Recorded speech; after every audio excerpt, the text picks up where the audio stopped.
बरेच दिवस झालेले आणि मला दही वडे खायचे होते. आता उन्हाळ्याचे दिवस असल्यामुळे थंडगार दही आणि छान असे मऊसूत वडे खायचे होते मला. त्याच्यासाठी मी आदल्या रात्री 1 वाटी उडदाची डाळ, 1 वाटी मुगाची डाळ भिजत घातलेली होती आणि सकाळी त्याला छान असं मिक्सरवर मऊसूत वाटून घेतलं आणि त्याला 10 ते 15 मिनटं छान असं फेटून घेतलं. त्याच्यामुळे माझे वडे जाळीदार आणि असे नरम झालेले होते.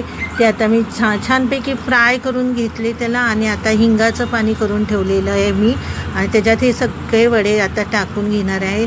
आता 7 ते 8 मिनटं त्या पाण्यात ठेवून नंतर मी त्याला दह्यामध्ये मुरण्यासाठी ठेवून घेते. त्या दह्यामध्ये इतकी छानपैकी वडे मुरलेले होते ना की थंड दही आणि मऊसूत वडे खायला फारच उन्हाळ्यातून छान वाटतं. त्याच्यासाठी मी आता दही गोडच होतं घरी बनवलेलं असल्यामुळे आणि त्याच्यावर गोड चटणी टाकून घेणार आहे आणि त्याच्यावर आता मी लाल तिखट थोडंसं भरभरून घेते.